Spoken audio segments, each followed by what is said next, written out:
कहानी की शुरुआत होती है आयरलैंड में, जहां बहुत सारी पुलिस की गाड़ियों ने एक बंगले को हर तरफ से घेर लिया। ये घेराबंदी उन्होंने बंगले के मालिक अर्थमीज की तलाश करने के लिए की थी, जिसे सरकार ने दुनिया का सबसे खतरनाक चोर घोषित कर दिया था। तभी एक रिपोर्टर की नजर पड़ी कि एक चोर को पुलिस वालों ने पकड़ लिया है, जिसे पूछताछ के लिए ले जाया जा रहा था। उस चोर को पुलिस वाले बंगले से मीलों दूर समुद्र के एकदम बीचों बीच ले गए। वहाँ पर उससे पूछताछ शुरू हुई। मल्च नाम के इस आदमी को पुलिस वालों ने सवालों के जवाब देने के लिए मजबूर किया। अब पुलिस वाले पूछने लगे कि अर्थमीज कहाँ पर है, लेकिन मल्च ने इस बात के जवाब में कहा कि अभी तो तुम ये जानते ही नहीं कि इस सब के पीछे का मास्टरमाइंड है कौन, क्योंकि असल में बाप नहीं, उसका छोटा सा बेटा, उसका नाम भी अर्थमीज फाउल है, वो इस सब के पीछे है। फिर हम अर्थमीज नाम के उस लड़के को देखते हैं। उसे स्कूल जाना बिल्कुल भी पसंद नहीं था, लेकिन उसकी वजह बाकी सबसे बहुत अलग थी। सिर्फ 7 साल की उम्र में उसे अपनी टीचर्स से बहुत ज्यादा पता था। वो उनसे ज्यादा होशियार था, और तो और वो चेस का वर्ल्ड चैंपियन रह चुका था। इसके अलावा अर्थमीज ने अपने बचपन में ढेरों साइंटिफिक प्रोजेक्ट्स बनाए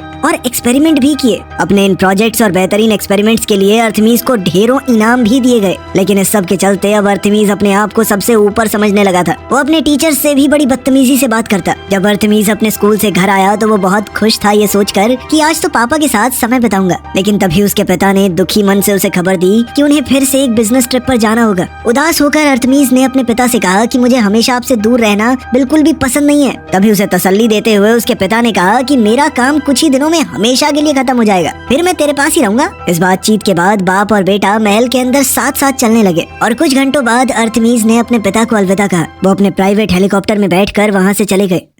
अगली सुबह अर्थमीज हमेशा की तरह अपने कमरे में नींद से उठा। तभी अचानक महल के अंदर उसे किसी के जोर से चीखने की आवाज सुनाई दी। अर्थमीज जल्दी से ये देखने गया कि आखिर ये आवाज है किसकी। तभी अर्थमीज की नजर डोमोवॉय पर पड़ी, जो कि फाउल परिवार का एक बॉडीगार्ड है। उसके पिता ने डोमोवॉय को उसकी रक्षा के लिए वहाँ पर छोड़ा था। डोमोवॉय परेशान सा होकर किसी से फोन पर बात कर रहा था। इस सब के बावजूद अर्थमीज ब्रेकफास्ट करने के लिए हॉल में चला गया। अचानक उसने टीवी पर एक खबर देखी, जिसमें बताया जा रहा था कि अर्थमीज फाउल कोई बिजनेसमैन नहीं है, बल्कि सरकार ने उसे दुनिया का सबसे बड़ा चोर घोषित कर दिया है। पुलिस का मानना है कि ये आदमी मशहूर म्यूजियम से चोरियां करता है, और उसने इंसानी इतिहास की सबसे कीमती चीजें चुरा रखी हैं। और बात ये फैल रही थी कि अर्थमीज का कहीं भी कोई ठिकाना नहीं मिल रहा। पुलिस को उसकी लग्जरी यार्ड भी समुद्र के बीच लावारिस हालत में मिली। इस वजह से पूरी घटना और भी ज्यादा पेचीदा बन गई। ये सारी खबरें सुनकर लड़का बेचैन होने लगा। वो अपने पिता के पीछे जाना चाहता था, लेकिन डोमोवॉय ने उसे पकड़ा। उसने कहा कि मैंने पहले ही अपने लोगों को उनके पीछे भेज दिया है। उसी पल महल के फोन में घंटी बजने लगी, और बॉडीगार्ड के रोकने से पहले ही अर्थमीज ने दौड़कर फोन उठा लिया। फोन उठाते ही एक रहस्यमयी आदमी की आवाज सुनाई दी। उसने कहा कि मैंने तुम्हारे पिता को बंदी बना रखा है,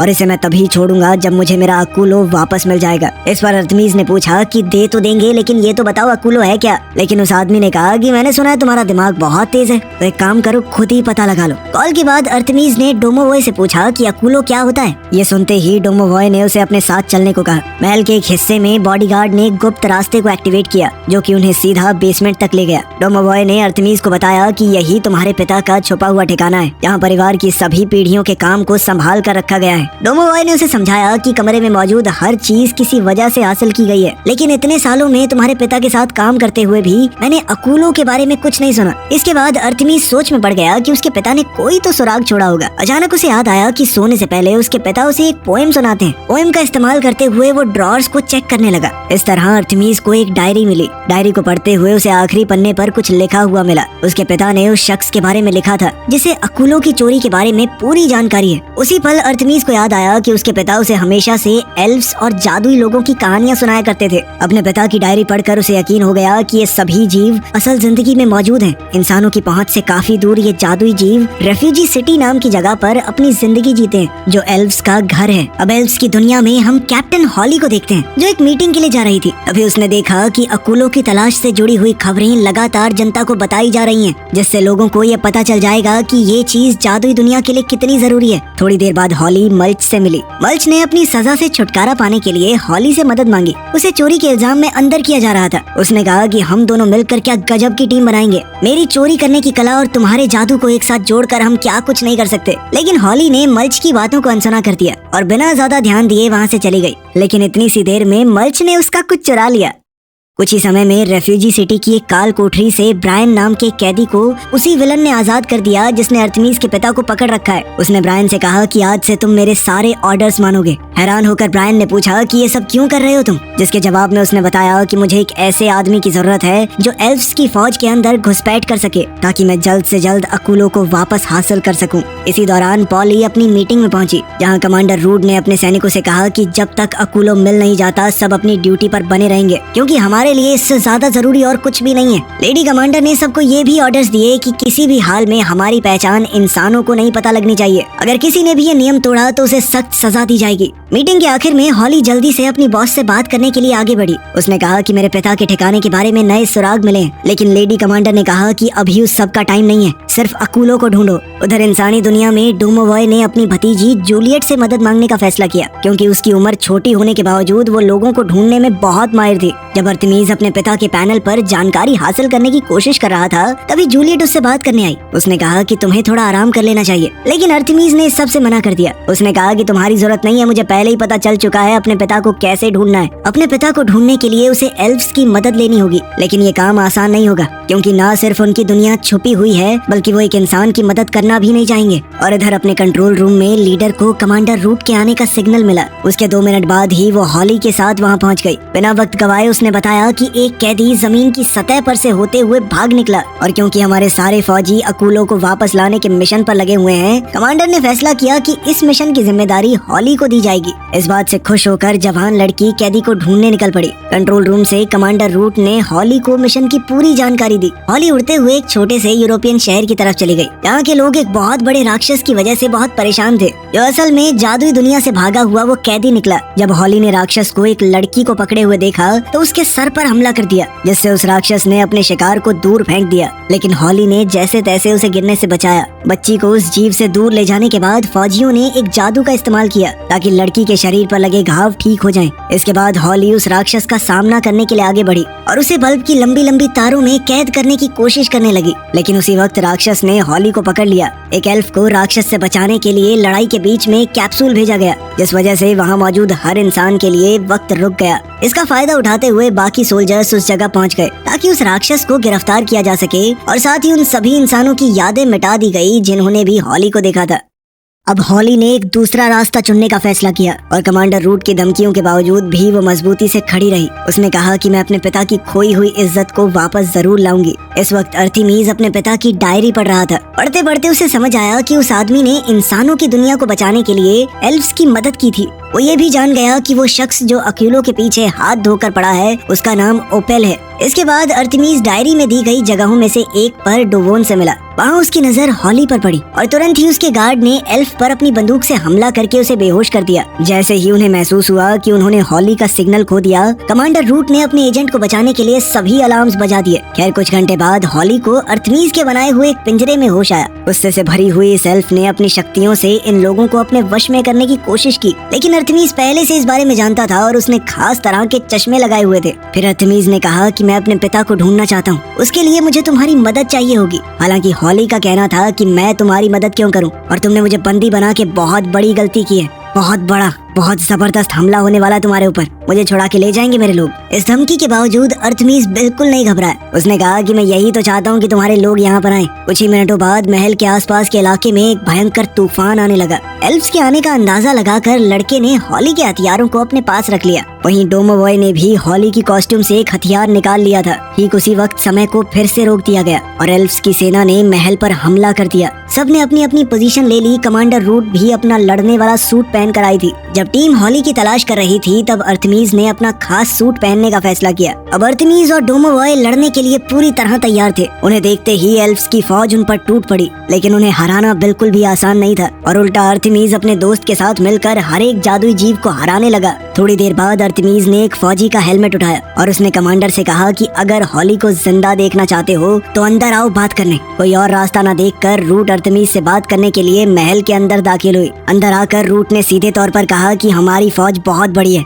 कब तक लड़ लोगे? अगर तुम नहीं माने तो इस बार हमला पूरी ताकत से होगा। इस चेतावनी के बावजूद लड़का बिल्कुल नहीं डरा। उसने कहा कि अगर दोबारा हमला हुआ तो मैं दुनिया के सामने एल्फ्स के होने का राज खोल दूंगा। इसके बाद अर्थमिस ने साफ तौर पर कहा कि मैं हॉली को तभी छोड़ूंगा अगर तुम अकूलो को मेरे हवाले कर दो। लेकिन रूट कहती है कि ऐसा कभी नहीं होगा। जिसके बाद लड़के ने एल्फ्स को अपना फैसला बदलने के लिए 15 मिनट का वक्त दिया। अब पानी सर से ऊपर जा चुका था तो कमांडर ने एक खास ऑर्डर दिया। इसके बाद जेल से मल्च को आजाद कर दिया गया और उसे वहाँ से सीधा जंग के मैदान में भेज दिया गया।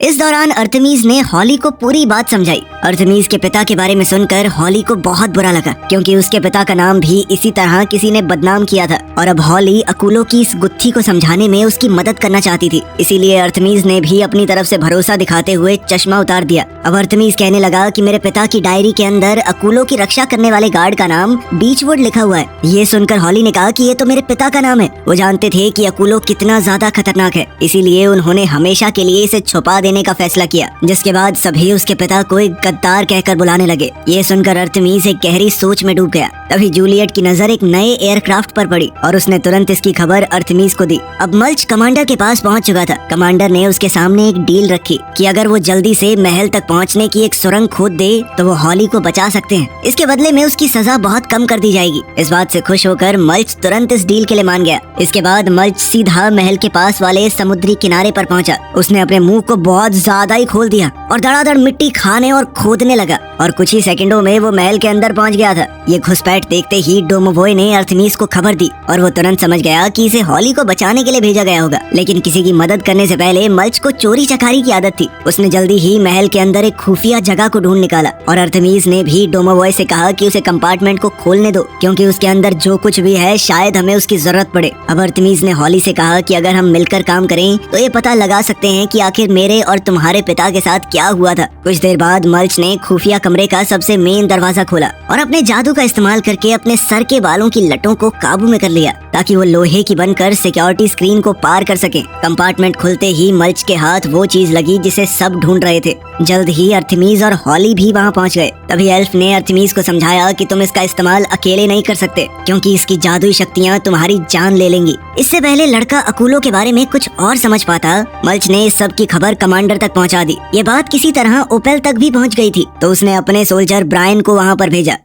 उसी वक्त कमांडर को खबर दी गई कि समय को रोकने वाला डोम ग्लिच कर रहा है। इस पूरी अफरा तफरी का फायदा उठाते हुए गद्दार ब्रायन कमांडर रूट को गिरफ्तार करने के लिए आगे बढ़ा। उसने कहा कि मिनिस्टर्स ने आपस में बात करके एक नए लीडर को चुना है, वो हूँ मैं। गुस्से से लाल हुई कमांडर ने अपने आसपास के सभी गार्ड्स को बेहोश कर दिया। तभी ब्रायन बोल पड़ा कि इतने आसान से मिशन को आपने इतना मुश्किल बना दिया, हमें एक नई तरकीब को अपनाना होगा। तभी अचानक आसमान में एक बहुत बड़ा एल्वन एयरक्राफ्ट दिखाई दिया और ब्रायन ने बताया कि वो एक खतरनाक राक्षस को महल पर हमला करने के लिए लाया है। राक्षस की गरजती हुई आवाजों को पास आता सुनकर सभी लोग इधर उधर भागने लगे। उधर हॉली समझ गई थी कि क्या होने वाला है। अब सेना का सारा कंट्रोल ब्रायन के हाथों में है और उसने सेना को आदेश दिया कि मैंशन के अंदर जादू के इस्तेमाल पर रोक लगा दी जाए। उसने ये भी कहा कि हॉली को बचाने की कोई जरूरत नहीं है, उसका बाप सिर्फ एक गद्दार था। उसी वक्त खतरनाक राक्षस को मशीन से बांधकर महल के अंदर फेंक दिया गया। उसके अंदर पहुंचते ही ऐसा लगा मानो जमीन हिलने लगी हो। अंदर मौजूद सबको संभलने का मौका तक नहीं मिला। डोमोवॉय महल के कमरों में भागता हुआ राक्षस का ध्यान भटकाने लगा। वहीं अर्थमिस और जूलियट मिलकर सोचने लगे कि इस राक्षस को कैसे खत्म किया जाए। इस भागा दौड़ी में हॉली झूमर में फंस गई। मल्च उसे बचाने के लिए भागा, लेकिन वो खुद भी उसके पास जाकर लटक गया। अपने साथियों को बचाने के लिए अर्थमिस और डोमोवॉय सोफे को खींचकर उन दोनों के नीचे ले आए, लेकिन उसी वक्त वो राक्षस जूलियट का पीछा करते हुए सामने आ गया। गुस्से में वो सारे सामान को उठाकर फेंकने लगा, जिस वजह से बॉडीगार्ड भी दूर जा गिरा। इसके बाद मल्च राक्षस की पीठ पर कूद गया, लेकिन राक्षस ने उसे सीधा उठाकर सीढ़ियों की तरफ फेंक दिया। अकूलो को सुरक्षित रखने के लिए मल्च ने उसे निगल लिया और चिल्लाकर अपने साथियों को कहने लगा कि दूसरी मंजिल की बालकनी की तरफ जाओ। जूलियट ने तुरंत हॉल के उस पार दौड़ने की कोशिश की, लेकिन राक्षस ने उसे रोक दिया। लेकिन तभी हॉली ने उसकी मदद करते हुए उसे बचा लिया और जूलियट किसी तरह अर्थमिस के साथ एक कमरे तक पहुंच पाई। अब अर्थमिस ने उस दानव पर गोली चलाई और इससे पहले कि वो राक्षस अर्थमिस और जूलियट पर हमला करे, डोमोवॉय सामने आ गया और उसने एक बड़े से सांड के सर का इस्तेमाल करते हुए राक्षस पर हमला कर दिया। लेकिन राक्षस बहुत ज्यादा ताकतवर था। उसने बड़ी ही आसानी से डोमोवॉय को गिरा दिया। जब हॉली ने देखा कि राक्षस ने अर्थमीज को पकड़ लिया है तो उसने झूमर से कमरे की खिड़की को तोड़ दिया। इसके तुरंत बाद अर्थमीज ने राक्षस के चंगुल से निकलने के लिए खिड़की से छलांग लगा दी। वहीं जूलियट और डोमोवॉय ने भी ऐसा ही किया, लेकिन डोमोवॉय गलती से नीचे फर्श पर गिर गया जबकि लड़की लटकी रह गई। अर्थमीज की मदद से हॉली ने अपने आप को आजाद किया और जैसे ही राक्षस झूमर की तरफ कूदा वैसे ही दोनों उस पर साथ मिलकर हमला करने के लिए अलग अलग हो गए। फायरिंग के दौरान अर्थमीज ने अपना जादुई हथियार गलती से फर्श पर गिरा दिया और वो जल्दी से उसे उठाने के लिए दौड़ा, लेकिन उसी पल झूमर धीरे धीरे टूटने लगा। ये सोचकर कि कहीं अर्थमीज को कुछ न हो जाए, डोमोवॉय उसे बचाने के लिए कूद पड़ा। उसने अर्थमीज को तो हटा दिया, लेकिन वो राक्षस उसके शरीर पर गिर पड़ा। घबराहट में अब सभी लोग डोमोवॉय को बचाने का रास्ता ढूंढने की कोशिश करने लगे। उधर बाहर समय को रोकने वाला डोम अब बिखरने लगा था, जिस वजह से एल्वन सेना को बहुत नुकसान हो रहा था। डोमोवॉय को राक्षस के शरीर के नीचे से निकालने के बाद अर्थमीज ने हॉली से कहा कि प्लीज मेरे दोस्त को बचा लो, लेकिन हॉली ने बड़े अफसोस के साथ कहा कि जादू यहाँ पर बंद है, मैं चाहकर भी कुछ नहीं कर सकती। लेकिन डोमोवॉय ने कहा कि सब कुछ ठीक है, मेरी चिंता मत करना। बाहर एल्व्स की सेना के कैप्टन ने कहा कि जिन लोगों को मरना था वो मर चुके होंगे, बहुत देर हो चुकी है राक्षस को अंदर गए हुए, तो अब हॉली का जादू उसे वापस दे दो, क्योंकि उसके हिसाब से खतरा टल चुका है। जैसे ही हॉली को महसूस हुआ कि उसका जादू वापस आ गया है तो उसने एक पल भी बर्बाद नहीं किया और डोमोवॉय को अपने जादू से दोबारा ठीक कर दिया। उसी वक्त एल्वन सेना पीछे हटने लगी क्योंकि डोम पूरी तरह टूट चुका था और इधर सभी लोग महल की बालकनी में आ गए। मगर जैसे ही उन्हें खतरे का एहसास हुआ तो अर्थमीज, जूलियट और डोमोवॉय महल के अंदर की तरफ भागे, जबकि हॉली और मल्च बाहर की तरफ चले गए। हवा में फंसे हुए एक मछुआरे को बचाने के बाद जब हॉली ने वहाँ से निकलने की कोशिश की तो वो पानी के बवंडर में फंस गई। वहीं दूसरी तरफ मल्च सुरंग बनाकर जमीन के नीचे घुस गया ताकि वो खुद को बचा सके। बाहर हॉली बिना किसी नुकसान के किसी तरह बवंडर से बाहर निकली। उसी वक्त समय को रोकने वाला वो डिवाइस पूरी तरह खराब हो गया, जिस वजह से आसमान में एक जबरदस्त धमाका हुआ और रेफ्यूजी सिटी से कमांडर ने हॉली को तुरंत वापस आने का ऑर्डर दिया, लेकिन हॉली ने वापस आने से साफ मना कर दिया और महल के अंदर अर्थमीज के पास चली गई। उसने ठान लिया था कि अपने पिता का नाम साफ किए बिना वापस नहीं जाएगी। अब उन लोगों के पास अकूलो है, इसीलिए सब मिलकर लाइब्रेरी में इकट्ठा हुए और हॉली अकूलो की शक्तियों का इस्तेमाल करके अर्थमीज के पिता को बचाने की कोशिश में लग गई। तभी ओपेल ने अर्थमीज से कहा कि तुम अपने मिशन में नाकामयाब रहे, मेरे पास अब तक अकूलो पहुंचा नहीं है, इसीलिए मैं तुम्हारे पिता को हमेशा के लिए खत्म कर दूंगी। उधर हॉली पूरी कोशिश कर रही थी कि अर्थमीज के पिता को यहाँ पर ले आए, लेकिन उससे पहले ही ओपेल ने जबरदस्त हमला करके अर्थमीज के पिता को मार दिया। ये सोचकर कि अकूलो उसके पिता को वापस नहीं ला पाया, अर्थमीज अंदर से टूट गया और अपने पिता को पुकारते हुए महल में इधर उधर दौड़ने लगा। हॉली ने भी अपने दोस्त की मदद ना कर पाने के लिए माफी मांगी, मगर तभी महल के कमरे में हैरान कर देने वाला जादू हुआ। अर्थमीज तुरंत उस कमरे की तरफ दौड़ा जहाँ उसकी अपने पिता से मुलाकात हुई और उन्होंने फट से उसे गले लगा लिया, जबकि दूसरी तरफ ओपेल बौखला गया और गुस्से में जोर जोर से चीखने लगा। जब अर्थमीज के पिता हॉली से मिले तो उन्होंने हॉली को बताया कि मैं और तुम्हारे पिता मिलकर काम किया करते थे,